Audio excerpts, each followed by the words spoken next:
చేది నాన్న, చిరాగ్గా ఉంది నీతో నడవాలంటేనే. బతకలేక బడిపంతులు అని పంతులు ఉద్యోగం చేస్తున్నావు.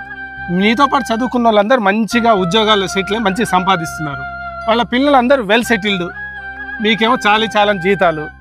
ఆ జీతాలతో మమ్మల్ని పెంచి పోషించలేక ఇగో ఇట్లా మధ్యతరగతి బతుకులు బతుకుతున్నాం. అంత చిరాగ్గా ఉంది. సార్ నమస్తే సార్. నేను సార్ మీ విద్యార్థి మీనాక్షిని. బాబు మా బాబే. బాబు మీరు ఎంత అదృష్టవంతులు.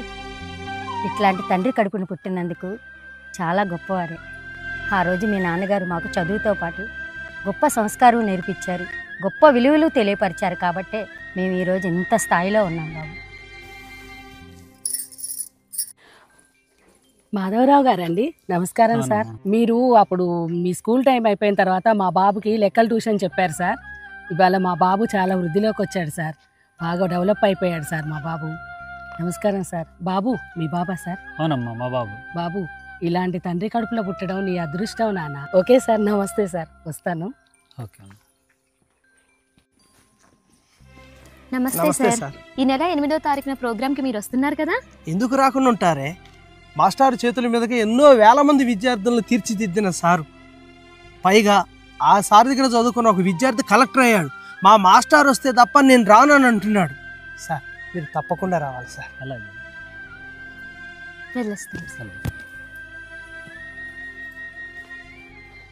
మాధవరావు బాగున్నావా? లలిత బాగున్నావా నువ్వు? ఏం బాగుంటాను. నేను పనిచేసే ఆఫీస్లో ఎవరో లంచం తీసుకున్నారంట. అదేదో నేను తీసుకున్నట్టు మా కాలనీ వాళ్ళందరూ వింతగా చూస్తున్నారు. నీ కెరియర్లో ఒక్క రిమార్కు లేదు, లంచాలు తీసుకున్న పేరు లేదు.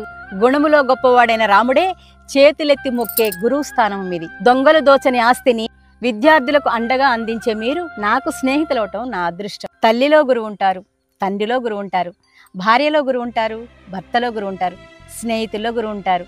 ఎందెందు చూసినా అందందు గురువు మీరే కదండి. అందుకే మీలాంటి గురువుల స్థానం తారాస్థాయి. ఇలాంటి తండ్రి కడుపులో పుట్టినందుకు నువ్వు చాలా అదృష్టవంతుడివి. వెళ్ళొస్తాను మాధవరావు. అలాగే. నాన్న నన్ను క్షమించండి నాన్న, నన్ను క్షమించండి నాన్న. గురువు యొక్క గొప్పతనం తెలుసుకోలేక తప్పుగా మాట్లాడి నన్ను క్షమించండి నాన్న, నన్ను క్షమించండి.